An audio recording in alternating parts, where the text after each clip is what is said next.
1 week before his 18th birthday, my grandson told me, "The best birthday gift would be so we can finally split the money." The next morning, I dissolved the family estate, disinherited every single relative, and disappeared quietly, what I left on his desk. It shattered the whole family. I'm glad to have you here. Follow my story until the end and comment the city you're watching from, so I can see how far my story has reached. My name is Dolores, and I am 66 years old. For 5 years since Harold died, I thought I had been building something beautiful with my family. I thought the love I poured into them, the sacrifices I made, the money I spent, were investments in relationships that mattered. I was wrong. You know what, Grandma? The best birthday gift you could give me would be if you just died already so we could finally split the money. Those words came from my 17-year-old grandson, Axel, as he lounged in my kitchen, eating cereal from a bowl that cost more than some people make in a week. He said it so casually, like he was commenting on the weather. His spoon clinked against the fine china as he spoke, the sound echoing in my chest like a funeral bell. I was standing at the stove, making his favorite blueberry pancakes for what I thought was a sweet grandmother-grandson breakfast. The batter was perfectly mixed, the griddle heated to just the right temperature. Steam rose from the pan, carrying the warm scent of vanilla and butter that usually filled our kitchen with comfort. But in that moment, everything turned cold. My hand froze on the spatula. The pancake I was flipping fell back into the pan with a wet slap. I felt something inside me crack, not like glass breaking, but like ice forming in my veins. For 66 years, I had lived believing that family meant something, that blood created bonds that couldn't be broken. That love, real love, existed between the people who shared your name and your history. "What did you just say?" I whispered, turning around slowly. Axel didn't even look up from his phone. He was scrolling through something, probably calculating how much money he would inherit when I was gone. His dark hair fell across his forehead the same way his grandfather Harold's used to, but there was none of Harold's warmth in those eyes. They were cold, calculating, predatory. "Come on, Grandma, don't act all shocked. We all know you're getting old. Mom and Dad are always talking about how much money we'll have when you're gone. You've had a good run." The casual cruelty of it took my breath away. This was the child I had helped raise, the boy I had taken to baseball games, bought expensive cleats for, paid for his private school tuition when his parents claimed they couldn't afford it. This was the grandson who had sat on my lap just a few years ago, listening to stories about his grandfather, promising he would always take care of his grandma when she got old. I reached into my apron pocket and felt the small digital recorder I always carried. It was a habit I had developed after Harold died, recording conversations with lawyers, doctors, anyone who might later claim I had misunderstood something important. Being a widow had taught me to protect myself with evidence. My fingers found the record button and pressed it silently. "Axel, honey, that's a terrible thing to say. You don't really mean that." He finally looked up, and I saw something in his expression that chilled me to the bone. Impatience, like I was a slow waitress taking too long to bring his order. "Look, Grandma, let's be real here. You're 66. You've been sick a lot lately. Mom says you're probably going to need a nursing home soon anyway, and that's just going to eat up all the money. Wouldn't it be better for everyone if you just, went peacefully? Then me, Mom, and Dad could actually use the money for important stuff. I want to buy a Tesla when I turn 18 next week. Do you know how much those cost?" I knew exactly how much they cost. $60,000. I knew because Axel had been hinting about wanting one for months, and I had actually been considering it as his 18th birthday gift. The irony made my stomach turn. "Important stuff," I repeated, my voice hollow. "And I suppose keeping your grandmother alive isn't important." He shrugged, the gesture so casual it felt like a physical slap. "You've lived your life already. I'm just getting started. Besides, What are you even doing with all that money? You just sit around this big house all day. At least we would do something fun with it. The pancakes were burning. I could smell them, but I couldn't move. I stood there watching my grandson, this young man I had loved unconditionally, reduce my entire existence to an inconvenient obstacle between him and a sports car. Your parents feel the same way? I asked quietly. Are you kidding? Dad's been researching nursing homes for months. He found this place in Florida that only costs like $3,000 a month. Mom says once you're there, you'll probably forget all about us anyway, so it'll be like a win-win situation. $3,000 a month. I was currently giving this family $8,000 every month to cover their mortgage, car payments, credit cards, and Axel's allowance. $8,000 that came from the life insurance money Harold had left me. Money that was supposed to last me through my golden years. I thought about Harold then, about how he used to sit in that very chair where Axel now sat, reading me the morning paper over coffee. Harold would bring me wildflowers from the garden and tell me I was still as beautiful as the day he married me. He would never have imagined that the grandson who carried his name would someday sit in his chair and wish for his wife's death. Grandma? The pancakes are burning. Axel's voice snapped me back to the present. I turned off the burner and stared down at the blackened pancakes, seeing them as a perfect metaphor for this conversation. Something that started sweet and promising, ruined by carelessness and cruelty. I scraped the burnt pancakes into the garbage disposal, the grinding sound masking the tears that were starting to fall. When I turned back around, Axel was gone. His empty cereal bowl sat on the counter, and I could hear his car starting in the driveway. He had gotten what he came for, breakfast and the opportunity to tell his grandmother she should die for his convenience. And now he was moving on with his day. I stood alone in my kitchen, surrounded by the trappings of a life I had thought was full of love. The expensive appliances I had bought hoping to create warm family memories. The dining table where we had shared thousands of meals. The photographs on the refrigerator showing birthdays, graduations, holidays. All the moments I had documented believing they were evidence of our bond. But as I looked at those pictures now, I began to see them differently. In every photo, I was the one reaching out. I was the one smiling the biggest, hugging the tightest, giving the most.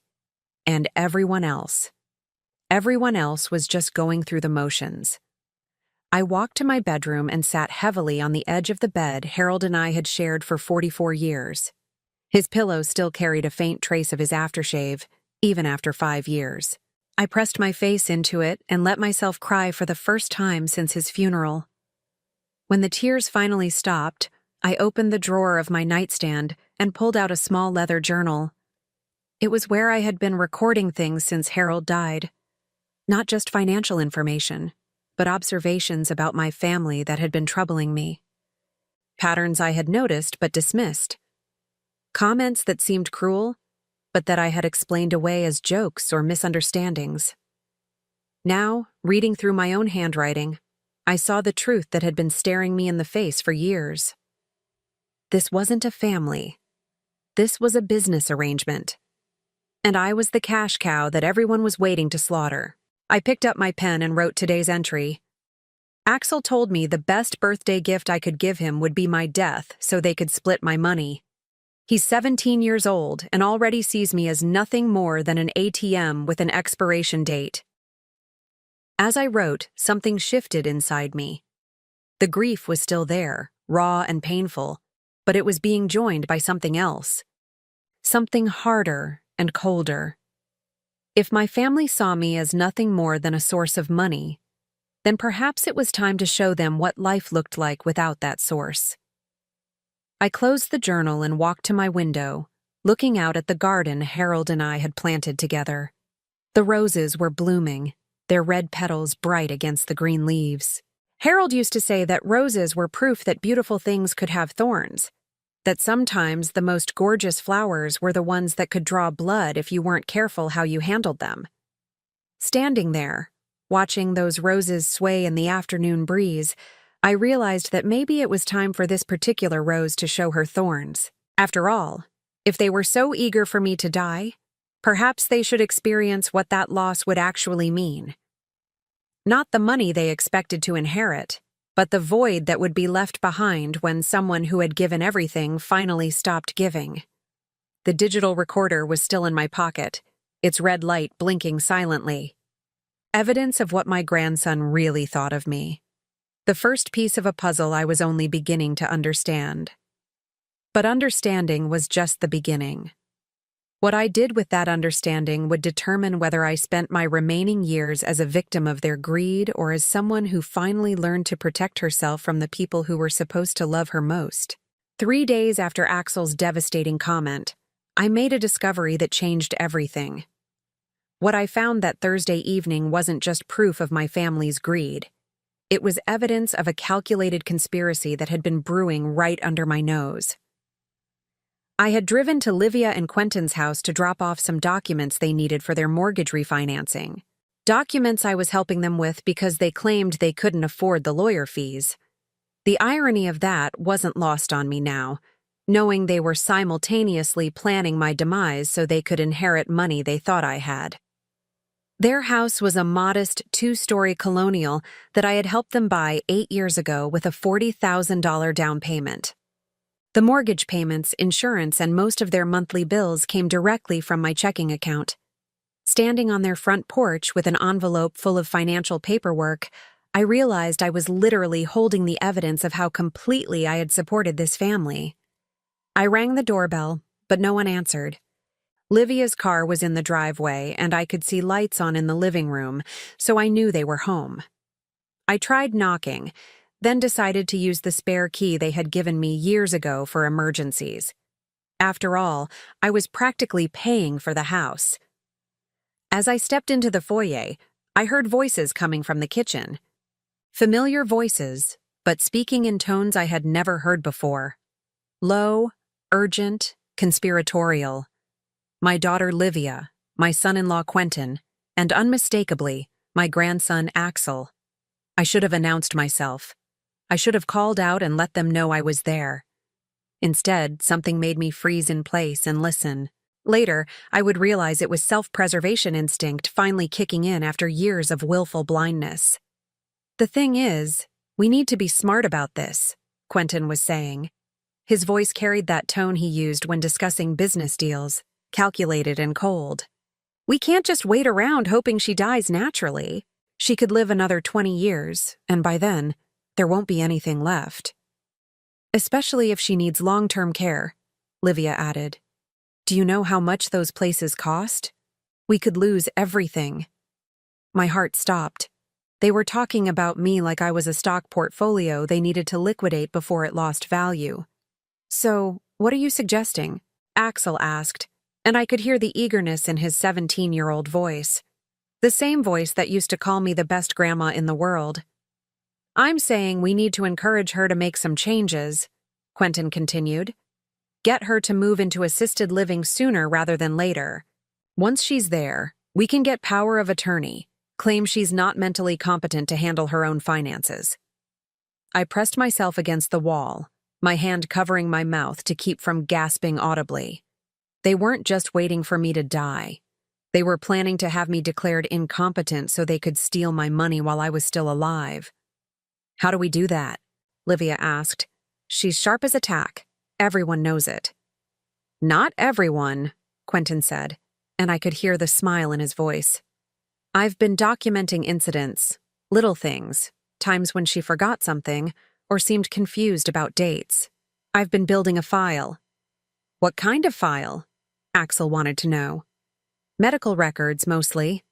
I found out that Dr. Peterson retired last year, so Mom's been seeing a new doctor. Someone who doesn't know her history. I've been going with her to appointments and guiding the conversation, mentioning that we're concerned about her memory, her decision-making abilities. My blood turned to ice. Quentin had been sabotaging my medical care, planting seeds of doubt about my mental capacity with a doctor who didn't know me well enough to see through the manipulation. That's brilliant, Livia breathed. How long before we can make it official? A few more months, maybe. The key is to be gradual about it. We can't rush this process or it'll look suspicious. What about the money? Axel asked. How much are we really talking about here? I held my breath, waiting to hear their assessment of my net worth. What I heard next nearly knocked me to the floor. Well, there's the house, obviously. That's worth at least $500,000 now, Quentin said. Then there's the investment accounts, savings, the life insurance money from Harold. Last I checked, we're looking at close to $3 million total. $3 million. They thought I was worth $3 million. The truth was, I had about $800,000 left. The rest, Harold's life insurance money, our retirement savings, everything we had built over 44 years of marriage, had been spent on this family. Private school for Axel, Livia, and Quentin's mortgage, car payments, vacations, emergency expenses, medical bills, and countless other demands that had slowly drained my resources. But I had never told them how much I had actually spent. I had never wanted them to feel guilty about accepting my help. So they continued to believe I was sitting on a fortune that simply didn't exist anymore. $3 million, Axel whistled softly. That's enough for my Tesla, plus college, plus whatever I want after that. Don't forget we have expenses too, Livia reminded him. Dad and I have been struggling to keep up with everything. This house, the cars, our credit cards. We need that money just as much as you do. There's enough for everyone, Quentin said diplomatically. The important thing is making sure we get control of it before she does something stupid with it. Like what? Livia asked. Like giving it to charity, or deciding to travel the world, or worse, getting remarried. You know how these lonely old women are. They're vulnerable to smooth-talking men who want to take advantage of them. The irony was staggering. They were worried about someone else taking advantage of me while they were actively plotting to do exactly that. So what's our timeline? Axel pressed. I'm thinking we start putting more pressure on her after your birthday next week, Quentin said. We'll start suggesting that living alone isn't safe for someone her age. Maybe mention a few incidents where she seemed confused or forgetful. Get her used to the idea that she needs more help than she's been admitting. And then, Livia prompted, then we help her choose a nice facility, somewhere comfortable but not too expensive. We want to preserve as much of the estate as possible. What if she refuses? Axel asked. She won't have a choice if she's been declared incompetent, Quentin explained patiently, like he was teaching a business seminar. Once we have power of attorney, we make all the decisions. Where she lives, how her money gets spent, everything. I had heard enough, more than enough. I backed quietly toward the front door, my heart pounding so hard I was sure they would hear it in the kitchen. My hands were shaking as I turned the key in the lock and slipped back outside. Sitting in my car in their driveway, I stared at the house I had helped them buy, processing what I had just learned. This wasn't a family meeting about normal concerns. This was a calculated conspiracy to defraud me, to steal my independence, and to warehouse me in some cheap facility while they lived off the money I had spent 44 years earning and saving. The worst part wasn't even the money. It was the methodical, business-like way they had discussed destroying my life. There was no emotion in their voices, no guilt or hesitation. They talked about having me declared incompetent, the same way they might discuss refinancing a loan or choosing a vacation destination. I thought about Axel's comment 3 days earlier, about how the best birthday gift would be my death. Now I understood that death would actually be inconvenient for them. They needed me alive but helpless, a cash cow they could milk until every last penny was gone. As I drove home through the familiar streets of the neighborhood where I had lived for 23 years, I felt something fundamental shift inside me. The grief and shock from Axel's comment were still there, but they were being joined by something harder and more dangerous. Clarity. For the first time in years, I was seeing my family with absolute clarity, not through the lens of love and hope and willful blindness, but with the sharp focus of someone who had finally stopped making excuses for inexcusable behavior. They thought I was a naive old woman who could be easily manipulated. They thought I was so desperate for their love that I would never question their motives or protect myself from their schemes. They thought I was weak, vulnerable, and stupid. They were about to learn how wrong they were. Back in my house, I went to my bedroom and opened the drawer where I kept my important papers. Behind my birth certificate and social security card was something I had hoped I would never need: a second will. One I had written and had notarized 5 years ago, right after Harold died, when I was feeling paranoid about making sure my affairs were in order. This will was very different from the one my family knew about. The official will that my lawyer had filed left everything to Livia and, through her, to Axel. But this second document, this insurance policy I had created in a moment of widow's caution, had a very different beneficiary list. I pulled out the sealed envelope and held it in my trembling hands. Inside was a document that would change everything. A document that represented a choice I had hoped I would never have to make. But after what I had overheard tonight, I realized this wasn't really a choice at all. It was survival. I opened my journal and wrote, "They think I have $3 million. They have no idea I've already spent most of it on them. They're planning to have me declared incompetent and steal what's left. They think I'm weak and confused and easy to manipulate." I paused, pen hovering over the page, then added, "They're wrong about everything. And they're about to find out exactly how wrong." Tomorrow was Friday. Next week, Axel would turn 18 and expect his $50,000 birthday gift. The week after that, they planned to begin their campaign to have me declared incompetent and institutionalized. But I had plans of my own now. Plans they couldn't imagine and wouldn't see coming until it was far too late to stop them. After all, they wanted to treat me like a foolish old woman who didn't understand what was happening around her. Perhaps it was time to show them just how much this foolish old woman had been understanding all along. The morning after discovering my family's conspiracy, I woke with a strange sense of calm. For the first time in years, I wasn't wondering if I was being too sensitive or misinterpreting their behavior. I had heard the truth with my own ears, recorded it on my digital device, and now I knew exactly where I stood. I was no longer their beloved grandmother and mother. I was their mark. But what they didn't know was that their mark had been watching them much longer than they had been watching me. While they thought they were being clever with their little schemes, I had been documenting their behavior in my journal for months. Every cruel comment dismissed as a joke, every financial demand justified as a temporary need, every manipulation disguised as concern for my welfare. I had just been too afraid to believe what the evidence was telling me.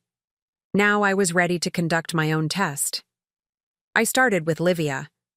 My daughter called that Friday morning, as she did every week, ostensibly to check on my well-being, but really to monitor my financial situation. "Hi, Mom. How are you feeling today?" Her voice carried that artificially sweet tone she used when she wanted something. "Actually, I'm worried about something," I said, settling into Harold's old chair with my morning coffee. "I had a meeting with my financial advisor yesterday, and he told me something disturbing." I hadn't had any such meeting, of course, but I needed to see how quickly the news would travel through my family network. "What kind of something?" Livia's voice sharpened with interest. "Well, you know how I've been helping you and Quentin with the mortgage and other expenses?" I paused, letting the question hang. It turns out I may have been more generous than I should have been. "What do you mean?" Now she sounded genuinely worried. "My advisor says at the rate I've been spending, I might need to cut back significantly. He's concerned about my long-term financial security." The silence on the other end of the line stretched for several seconds. When Livia finally spoke, her voice was carefully controlled. "How much of a cutback are we talking about? Not, 'Are you okay?' Or, 'What can we do to help?' Just immediate concern about how this might affect their cash flow." He suggested I might need to reduce the monthly support I give you from $8,000 down to maybe $2,000, just until I can get a better handle on my situation. $2,000? Livia's voice pitched higher. Mom, that won't even cover our mortgage payment. We're counting on that money. I know, sweetheart, and I'm sorry. But I have to think about my own future, too. What if I need long-term care someday? Those facilities are so expensive. You don't need to worry about that, Livia said quickly. If something happens, we'll take care of you. You don't need to hoard money for some nursing home. Hoard money. As if keeping enough to care for myself in my old age was some kind of character flaw. I hope so, honey. But my advisor says I need to be more careful. He actually suggested I should consider downsizing this house. Maybe move into something smaller, more manageable. Sell the house? Livia's voice was sharp with alarm. Mom, you can't do that. That house has so much sentimental value. Dad built that garden for you. All your memories are there. Interesting how the sentimental value suddenly mattered when it might affect her inheritance. I know it would be hard, I said sadly. But if I sold it, I could invest the money and have a steady income stream. Maybe even increase the support I'm able to give you and Axel. I could practically hear the gears turning in her head, calculating whether a lump sum from the house sale might be better than monthly payments. Let me talk to Quentin about this, she said finally. Maybe we can figure out some alternatives. You shouldn't have to make any big decisions like this alone. That's very sweet of you, dear. I was hoping you'd say that. Family should stick together, shouldn't we? After I hung up, I sat back and started the stopwatch function on my phone. I wanted to see how long it would take for this fabricated financial crisis to make its way back to me through other family members. It took exactly 3 hours and 17 minutes. Quentin called first, his voice smooth and concerned in that professional way he used with difficult clients. Dolores, Livia mentioned you're having some financial concerns. I hope you don't mind, but I'd be happy to take a look at your portfolio. Sometimes these financial advisors try to scare older clients into making unnecessary changes. That's very thoughtful of you, Quentin, but I'm not sure I'm ready to share all those details just yet. It feels very personal. Of course.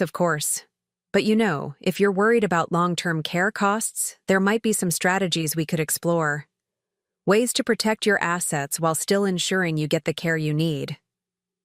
Protect my assets. He meant hide them so I could qualify for government assistance while preserving their inheritance. What kind of strategies? I asked innocently. Well, sometimes it makes sense to transfer assets to family members early. That way they're not counted when determining eligibility for certain programs. It's perfectly legal, and it ensures the money stays in the family where it belongs. Where it belongs. As if money I had earned and saved somehow naturally belonged to them instead of me. That sounds complicated, I said. And wouldn't that mean I'd be giving up control of my own money? Not necessarily. We could set up a trust. Make sure you still have access to what you need while protecting the rest. I know some excellent lawyers who specialize in elder care planning. I'll bet you do, I thought. Lawyers who would help you steal my money legally. Let me think about it, I said. This is all very overwhelming. Of course. But Dolores, please don't make any major decisions without talking to us first. We care about you, and we want to make sure you don't get taken advantage of by people who don't have your best interests at heart. The irony was so thick, I could have choked on it. 2 hours later, Axel called. My 17-year-old grandson, who had wished for my death less than a week ago, was now suddenly concerned about my financial well-being. Grandma, Mom told me you're having money problems. Is everything okay? I don't know if I'd call them problems exactly. I just need to be more careful about my spending. Does this mean you won't be able to give me the $50,000 for my birthday? There it was. No preamble, no real concern for my situation. Just a direct question about how this might affect his expected windfall. I don't know yet, sweetheart. $50,000 is a lot of money. Maybe we could find a smaller gift that would still make you happy. The silence stretched so long I thought the call had dropped. But you promised, he said finally, and I could hear the petulance in his voice. I've been counting on that money. I already picked out the car I want. I know, and I'm sorry. But sometimes circumstances change. Maybe instead of a car, we could look at something more practical. A nice laptop for college or some clothes? A laptop? His voice rose with indignation. Grandma, everyone my age has a laptop. I don't need another laptop.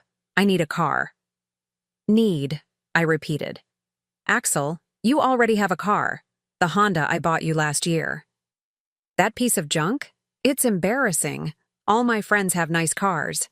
I can't pull up to college in a Honda Civic. The Honda Civic that had cost me $22,000, which he now dismissed as a piece of junk because it didn't properly display his status.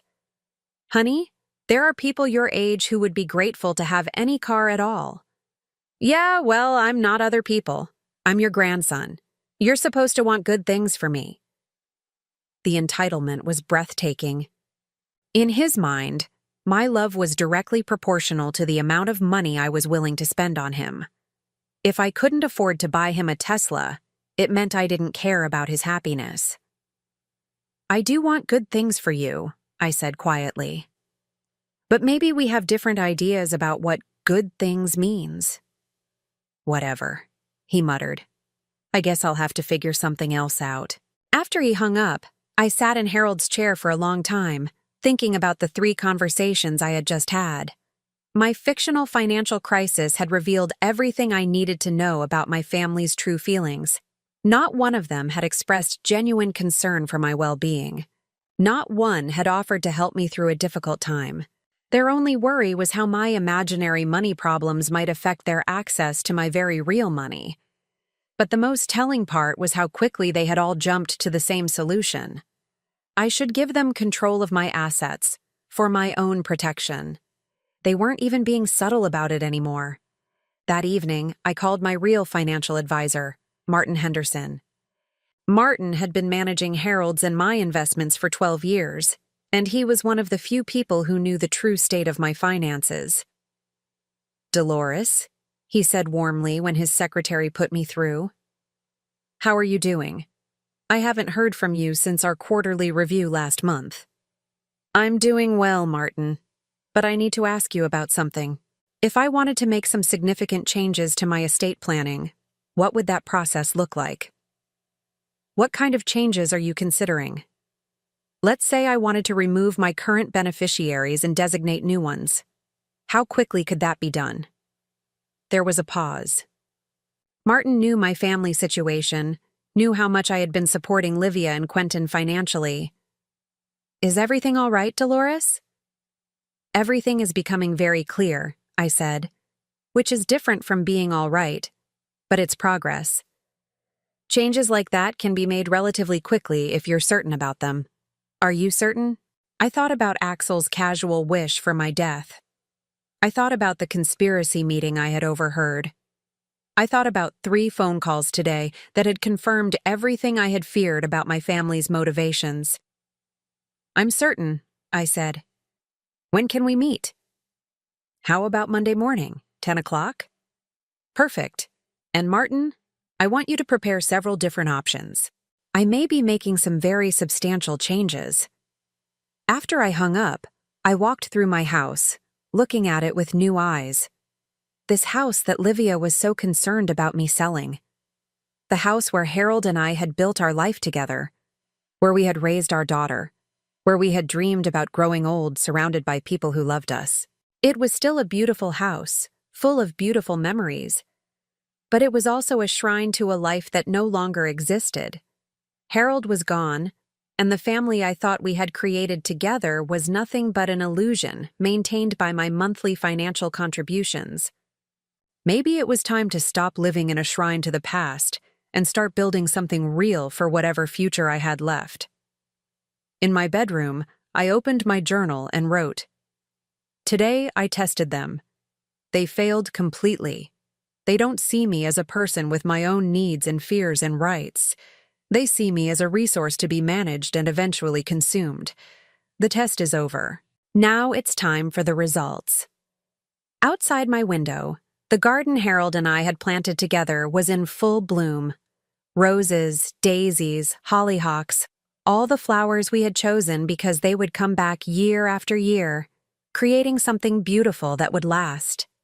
But even the most beautiful garden needed tending, and sometimes tending meant pulling up the weeds that were choking out everything else. Tomorrow was Saturday. Axel's birthday party was next Friday. By then, I needed to have all my pieces in place. Because if my family wanted to treat me like a naive old woman who could be easily manipulated, I was going to show them exactly how naive this old woman really was. By Monday morning, I had made all the necessary appointments. Martin Henderson, my financial advisor. Robert Chen, my estate attorney. Dr. Patricia Williams, a geriatric psychiatrist whom Martin had recommended. Each of them now had copies of my digital recordings, my journal entries, and a detailed timeline of my family's behavior over the past 6 months. I wasn't just protecting myself anymore. I was building an airtight case. The changes to my will were executed by Tuesday. The transfer of assets began on Wednesday. By Thursday, exactly 1 week after I had overheard that devastating conversation in my daughter's kitchen, everything was in place. Friday morning dawned crisp and clear. Axel's 18th birthday. The day he expected to receive $50,000, and instead would learn what happened when you wished for your grandmother's death. I had invited the whole family for dinner to celebrate Axel's milestone birthday. Livia had been thrilled by the invitation, probably thinking it meant I was feeling generous despite my supposed financial concerns. Quentin had volunteered to pick up a cake from the expensive bakery downtown. Axel had been sullen but cooperative, no doubt expecting his Tesla down payment to materialize over dessert. They arrived at 6 o'clock sharp, all smiles and false affection. Livia brought flowers from the grocery store, chrysanthemums that had cost maybe $12. Quentin carried the expensive cake like it was his generous contribution to the festivities. Axel wore a new shirt that I had probably paid for through his monthly allowance. "Happy birthday, sweetheart," I said, embracing my grandson. He felt tense in my arms, impatient to get through the pleasantries and get to the gift-giving portion of the evening. We made small talk through dinner. Pot roast, Axel's favorite, with mashed potatoes and green beans from the garden Harold and I had planted. The conversation was stilted, artificial. Everyone was performing their role in this family charade, but the underlying tension was palpable. Finally, as I served the cake, Livia brought up what they had all been thinking about. "So, Mom, how did your meeting with the financial advisor go this week? Are things looking any better?" "Actually," I said, cutting precise slices of chocolate cake, "things are looking much clearer. I've made some important decisions about my finances." Quentin leaned forward with interest. "What kind of decisions?" I set down the knife and looked around the table at the 3 people who had spent the last week plotting to steal my independence and my money. Well, I realized that Martin, that's my advisor, was absolutely right about one thing. I have been far too careless with my money. "We told you we'd help you figure out a better plan," Livia said quickly. "You don't have to handle this alone." "That's very generous of you," I said, my voice perfectly calm. "But I've already handled it. I've made some significant changes to protect my assets and ensure my long-term security." Axel finally looked up from his cake, a flicker of worry crossing his face. "What kind of changes?" "Well, first, I've moved most of my liquid assets into a trust that can only be accessed for my medical care and daily living expenses. It's completely protected now." The silence that fell over the table was deafening. I continued cutting cake as if I were discussing the weather. "I've also made arrangements for my ongoing care. If I ever become unable to manage my own affairs, there's a professional guardian service that will step in. I'll never have to worry about being taken advantage of by people who might not have my best interests at heart." Quentin's fork clattered against his plate. "Dolores, that seems a bit extreme. Family should take care of family." "I couldn't agree more," I said, meeting his eyes directly. "Family should take care of family. They should protect each other. They should never, ever conspire to steal from each other." The temperature in the room seemed to drop 10 degrees. Livia's face went pale. Mom, what are you talking about? I reached into my sweater pocket and pulled out my small digital recorder. I set it on the table next to the birthday cake, its silver surface gleaming in the chandelier light. I'm talking about the conversation you had last Thursday evening. The one where you discussed having me declared mentally incompetent so you could steal my money. The one where you planned to warehouse me in some cheap facility while you lived off my life savings. Axel's mouth fell open. Quentin started to speak, but I held up my hand. Please, let me finish. I've been very patient, listening to all of you scheme and plot. Now it's your turn to listen. I pressed the play button on the recorder. Quentin's voice filled the dining room, crystal clear and utterly damning. I'm saying we need to encourage her to make some changes. Get her to move into assisted living sooner rather than later. Once she's there, we can get power of attorney, claim she's not mentally competent to handle her own finances. I let it play for 30 seconds before hitting stop. The silence that followed was absolute. 27 minutes, I said conversationally. That's how long you spent discussing the best way to destroy my life. Very thorough, very detailed, very recorded. Livia was staring at the device like it was a poisonous snake. Mom, you don't understand. We were just worried about you. Worried about me? I laughed, and the sound was sharp enough to make them all flinch. Let me play another part for you. I fast-forwarded to Axel's voice. 3 million. That's enough for my Tesla, plus college, plus whatever I want after that. Axel went white. Grandma, I didn't mean— Oh, but you did mean it, I interrupted. Just like you meant it when you told me the best birthday gift I could give you would be my death so you could split the money. Yes, I recorded that conversation too. I reached into my other pocket and pulled out a manila envelope, placing it beside the recorder. This contains copies of all my recordings, my journal entries documenting your behavior over the past year, and statements from 3 medical professionals confirming that I am of completely sound mind. It also contains copies of the new legal documents I've executed this week. Quentin found his voice first, though it came out as a hoarse whisper. What kind of legal documents? A new will, for starters. The old one left everything to Livia and Axel. This one has different beneficiaries entirely. Who? Livia's voice was barely audible. The American Cancer Society, the local food bank, the children's hospital where I used to volunteer. Organizations that actually help people instead of exploiting them. Axel shot to his feet, his chair scraping against the hardwood floor. You can't do that. That money is supposed to be ours. Actually, I said, still sitting calmly with my hands folded, that money is mine. I earned it. I saved it. And I can leave it to whoever I choose. But we're your family. Livia's voice cracked with desperation. Are you? I asked quietly. Because family members don't usually conspire to steal from each other. Family members don't wish for each other's deaths. Family members don't plot to have their elderly relatives declared incompetent and locked away. We would never have actually gone through with it, Quentin said quickly. We were just discussing options.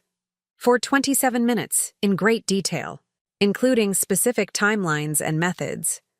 I picked up the recorder again.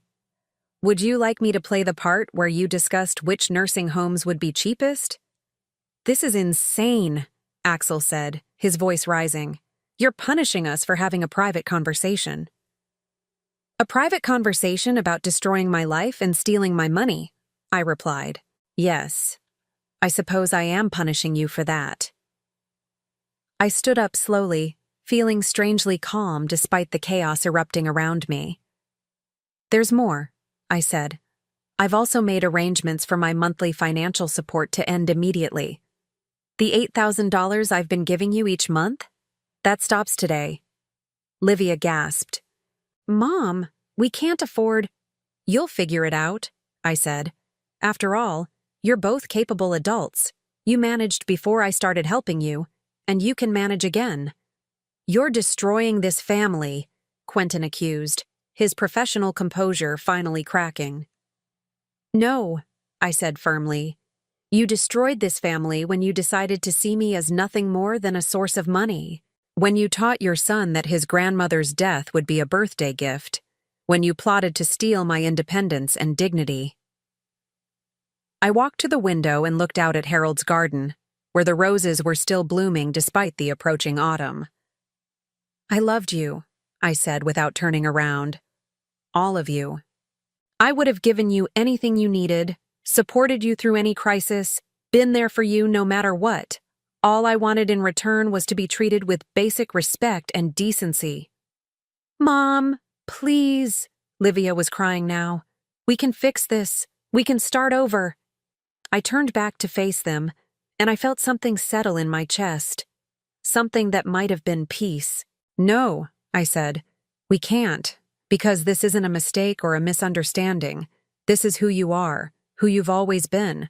I just finally stopped making excuses for you. Axel was staring at me with something approaching hatred. So that's it? You're just going to cut us off completely? You cut yourselves off, I replied. The moment you decided I was worth more to you dead than alive. I walked to the front door and opened it, the cool evening air rushing into the house. I think it's time for you to leave now. Take your cake with you. I won't be needing it anymore.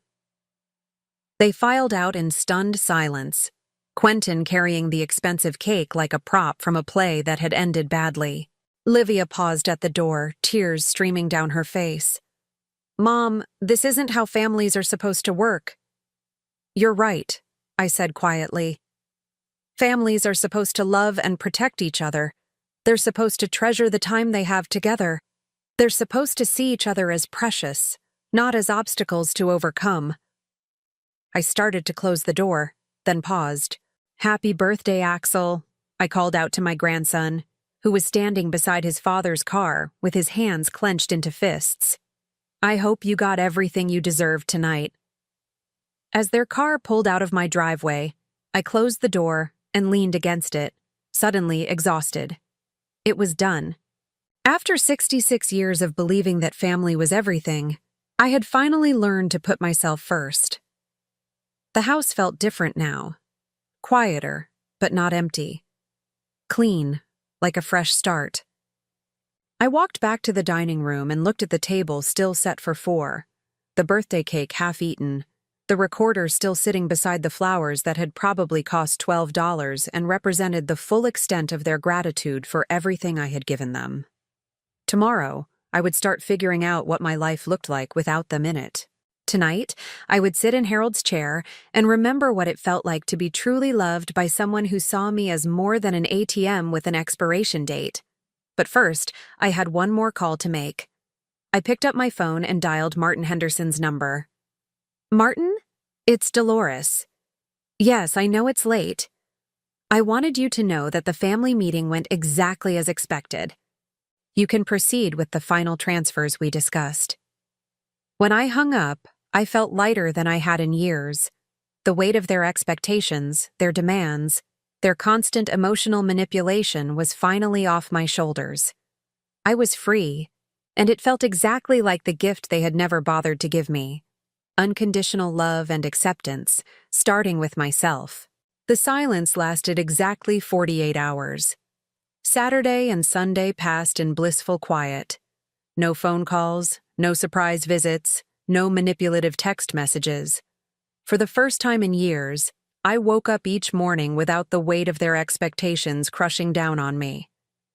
I made coffee for one, read the newspaper without interruption, and tended Harold's garden without anyone commenting on how I was overdoing it for someone my age. It was the most peaceful weekend I'd had since Harold died. But Monday morning brought the storm I'd been expecting. The first call came at 7:15 while I was watering the roses. Livia's number flashed on my phone screen, and I let it go to voicemail. The second call came 5 minutes later, then another. By 8 o'clock, she had called 12 times.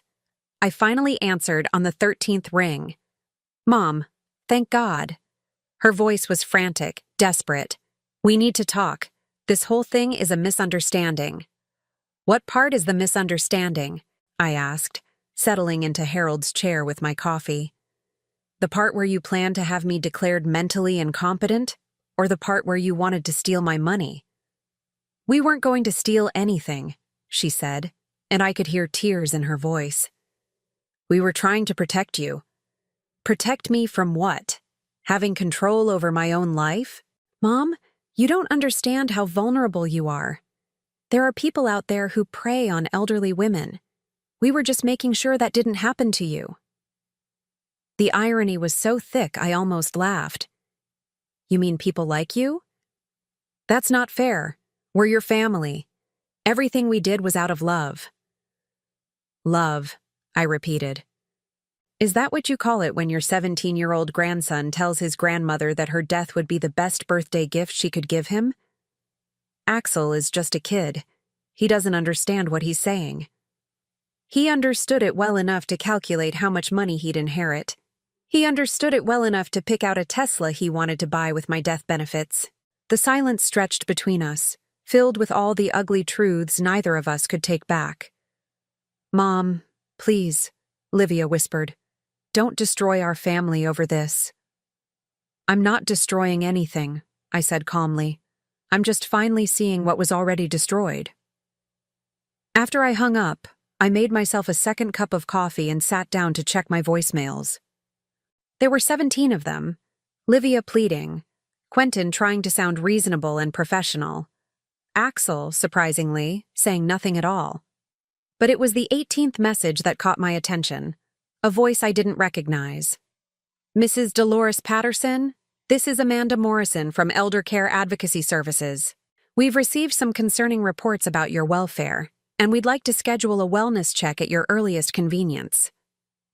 My blood ran cold. They hadn't wasted any time. I immediately called Martin Henderson. Dolores, he said, answering on the first ring. I've been expecting your call. You've gotten some interesting visitors this morning, haven't you? How did you know? Because they called me first. Your son-in-law wanted to know if there was any way to contest the changes you made to your estate. He seemed very concerned about your mental state. And what did you tell him? I told him that I've been working with you for 12 years, that you're as sharp as ever, and that any attempts to question your competency would be met with the full documentation we've prepared, including those recordings. I felt some of the tension leave my shoulders. What about this elder care advocacy thing? Standard procedure when someone files a concern report. Don't worry, Dr. Williams is expecting their call. She's prepared to conduct any competency evaluation they might request. Dr. Patricia Williams, the geriatric psychiatrist Martin had recommended. We'd spent 2 hours together on Wednesday, during which she'd conducted a comprehensive mental status examination and declared me not only competent, but remarkably well-adjusted for someone dealing with family exploitation. How long will this go on? I asked. Until they realize they have no legal standing and no chance of success. Your documentation is airtight, Dolores. They can't prove you're incompetent because you're not. And they can't contest your right to change your will because it's your money to do with as you please. After I hung up with Martin, I decided to take a drive.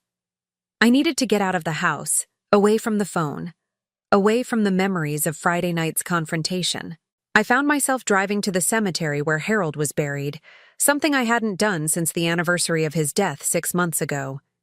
His headstone was simple granite with his name, dates, and the inscription we'd chosen together. Beloved husband and father.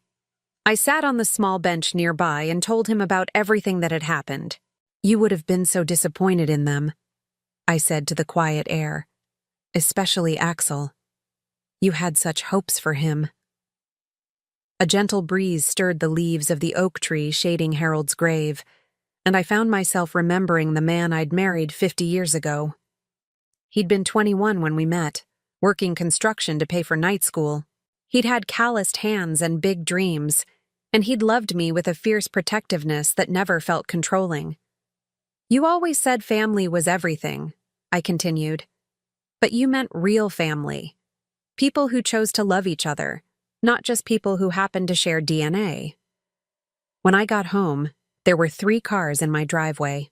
Livia's Honda, Quentin's BMW, and a small silver sedan I didn't recognize. Through my living room window, I could see people sitting on my front porch. I parked in the garage and entered through the kitchen, hoping to avoid the confrontation waiting outside. But before I could even set down my purse, the doorbell rang, and rang, and rang. Finally, I opened the door to find not just my family, but a well-dressed woman in her 40s carrying a clipboard and wearing the kind of professionally sympathetic expression that social workers perfected. "Mrs. Patterson, I'm Amanda Morrison from Elder Care Advocacy Services. These are your family members, I believe." "Unfortunately," I said, "we're here to conduct a welfare check. Your family has expressed some concerns about your recent behavior and decision-making capacity." I looked past her to where Livia, Quentin, and Axel stood clustered together like conspirators.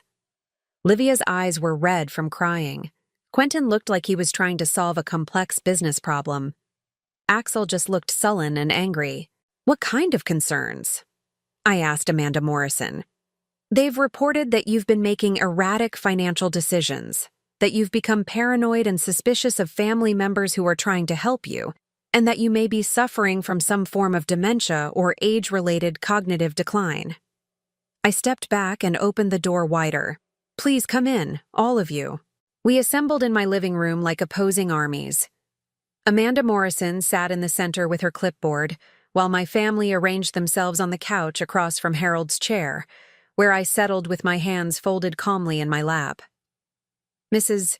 Patterson," Amanda began, "your family is concerned that you've recently made some significant changes to your estate planning and financial arrangements.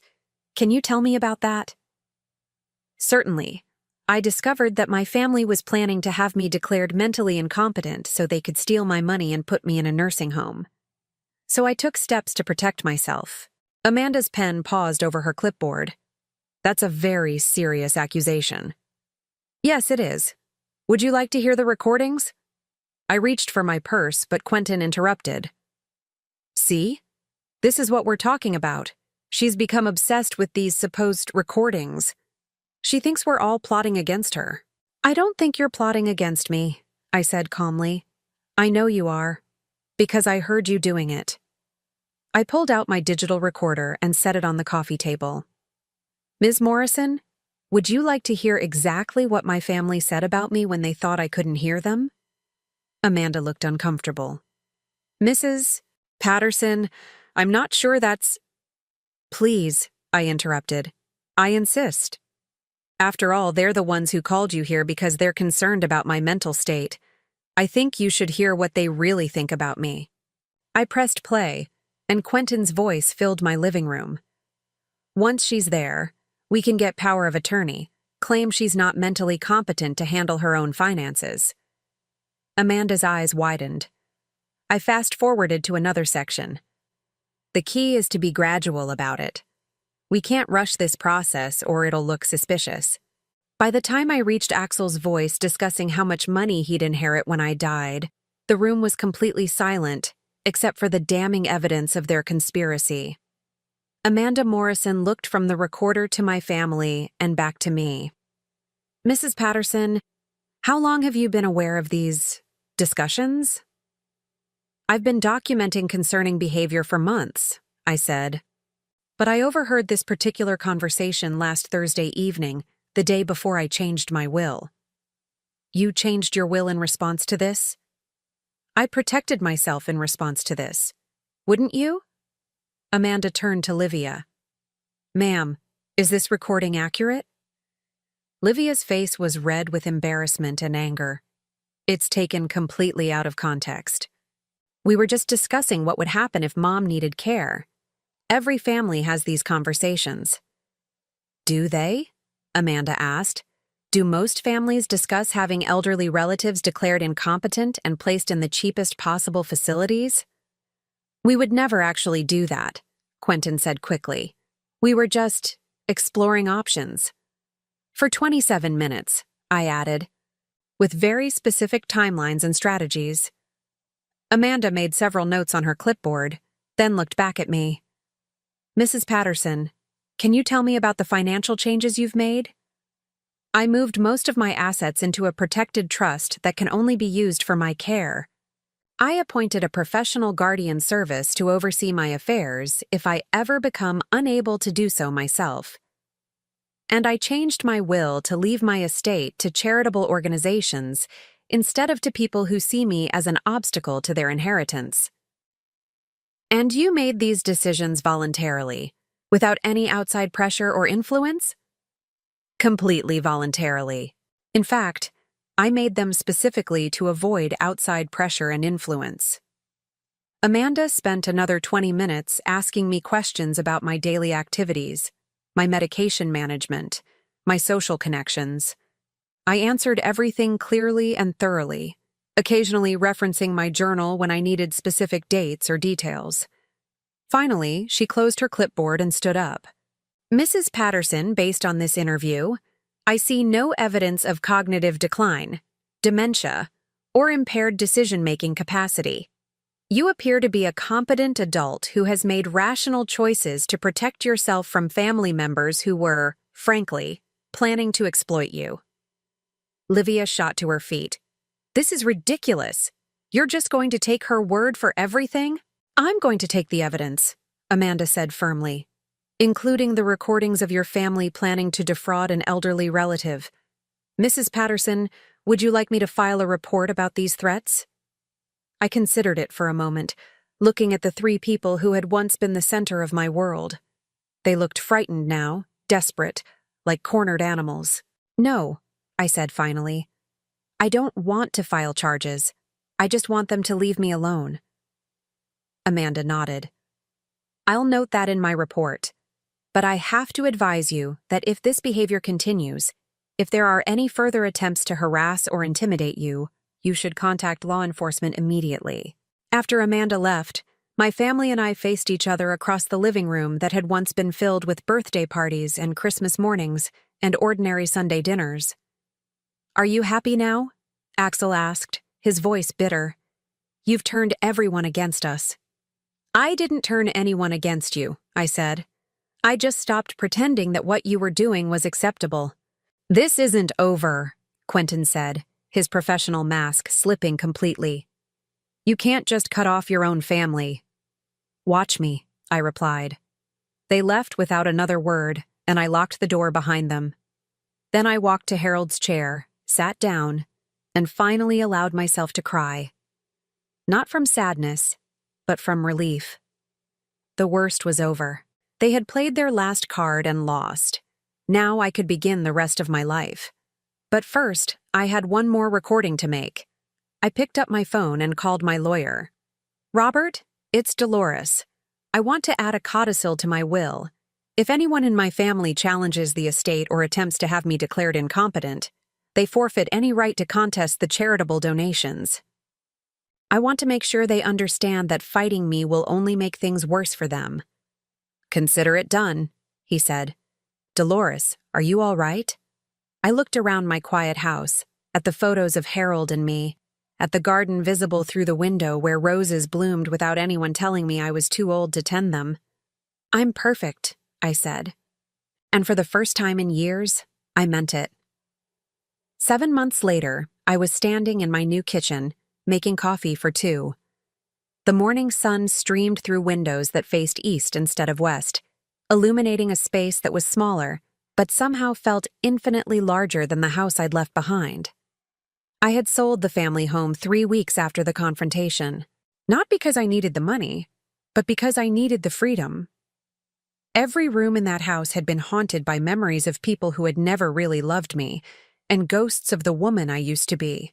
The one who had confused financial support with maternal obligation. My new home was a charming 2-bedroom cottage in a retirement community called Willowbrook Gardens. It wasn't one of those sterile institutional places my family had researched. Instead, it was a vibrant neighborhood of independent seniors who had chosen to live near each other for companionship and security, not because they needed care. The doorbell rang at exactly 8 o'clock. As it did every Tuesday morning. Good morning, sunshine, called Margaret Winters as she let herself in with the spare key I'd given her. Margaret was 72, a retired teacher who lived 3 houses down and had become my closest friend in this new life I'd built. Morning, Maggie, I called back, pouring coffee into two mismatched mugs I'd bought at a local pottery shop. Ready for our adventure? We had started taking day trips together 6 weeks after I'd moved in. Today we were driving to a small town 90 minutes away that was famous for its antique shops and farmers market. Simple pleasures, but they felt revolutionary after years of scheduling my life around other people's demands. "Did you see the article in this morning's paper?" Maggie asked, settling at my kitchen table with her coffee. She pulled out a folded newspaper and pointed to a small item in the local section. "Axel Patterson, 18, arrested for drunk driving. Vehicle impounded." The article was only 3 sentences long, but it told a complete story. I felt nothing. No urge to call and offer to help. No guilt about not being there to bail him out. No responsibility for cleaning up the mess he'd made. "You okay?" Maggie asked gently. She knew my history, knew why I'd moved here and cut contact with my family. "I'm perfect," I said, and I meant it completely. It had taken time to reach this point.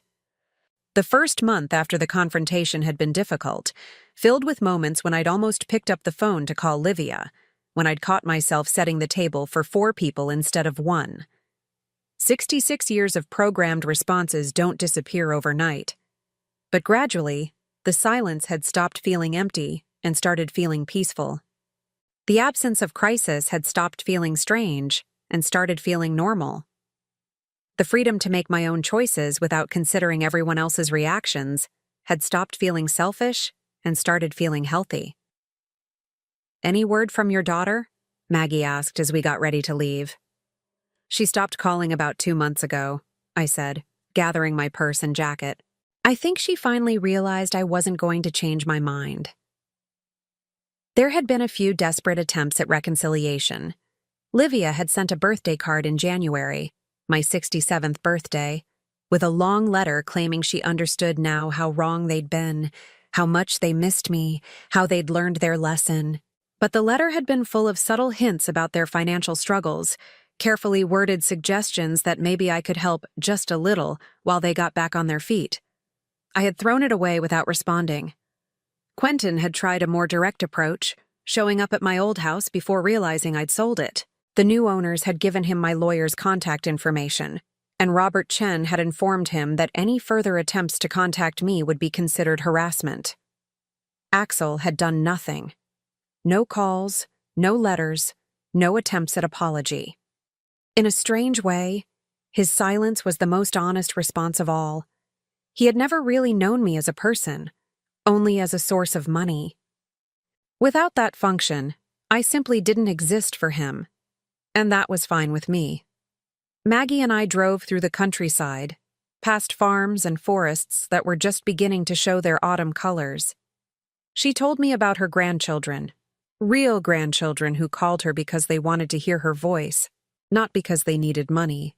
Children who visited because they enjoyed her company, who brought her drawings they'd made at school and stayed for lunch just to spend time together. "You know what I realized?" I said as we pulled into the farmer's market parking lot.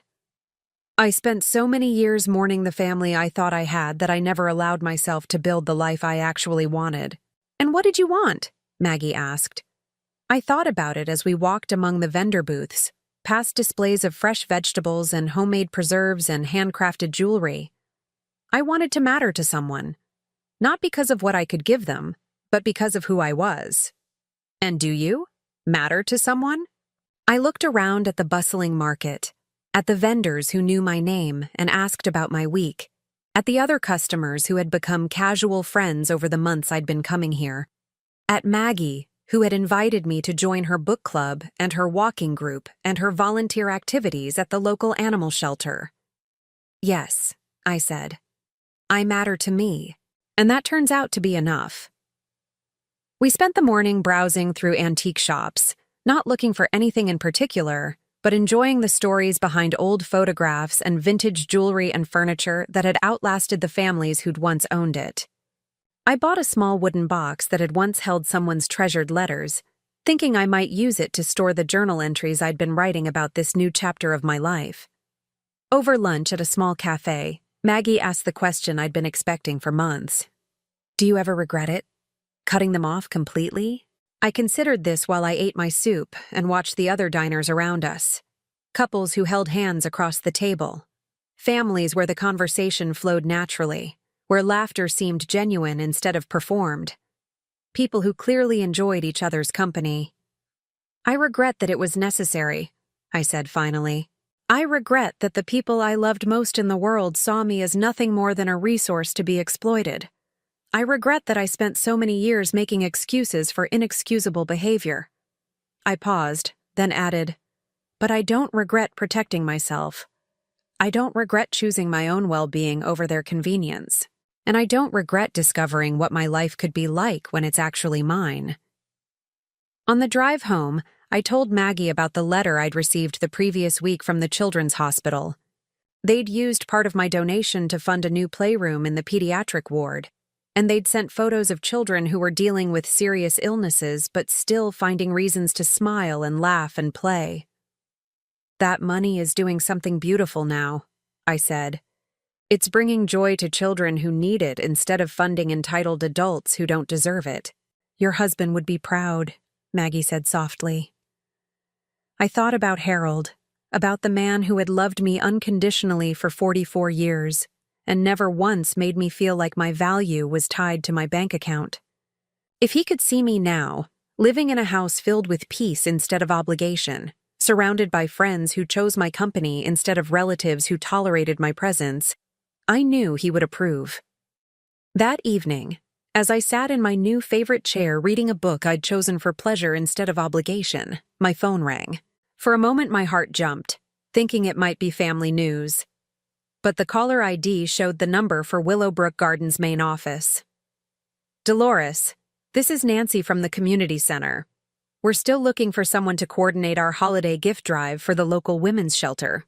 Are you interested? I had been volunteering more since moving here, finding ways to use my time that felt meaningful instead of mandatory. The gift drive would involve organizing donations, coordinating with the shelter staff, and helping to distribute presents to women and children who were starting over after leaving dangerous situations. Women who, like me, had discovered that sometimes walking away from family was the bravest thing you could do. I'd love to help, I said. After I hung up, I walked to my window and looked out at the small garden I'd started behind the cottage. It was nothing like the elaborate landscaping Harold and I had created at the old house, but these flowers were mine alone. I had planted them, tended them, watched them grow without anyone commenting on whether I was doing too much for someone my age. Tomorrow, I would start planning the gift drive. Next week, I would take another day trip with Maggie, maybe visit that art museum she'd been talking about. Next month, I would host Thanksgiving dinner for my book club friends, creating new traditions that had nothing to do with obligation or guilt or financial manipulation. I had no idea what my family was doing for the holidays. I didn't know if Axel had learned anything from his drunk driving arrest, or if Livia and Quentin had figured out how to manage their finances without my monthly contributions. I didn't know if they thought about me, missed me, or had already moved on to some other source of support. And for the first time in my life, I didn't care. I was 67 years old, and I was finally living for myself. I had friends who valued my opinions, activities that energized me, and a future that stretched ahead filled with possibilities instead of obligations. I thought about Axel's cruel comment that had started this whole journey. The best birthday gift you could give me would be if you just died already so we could finally split the money. In a way, he had been right.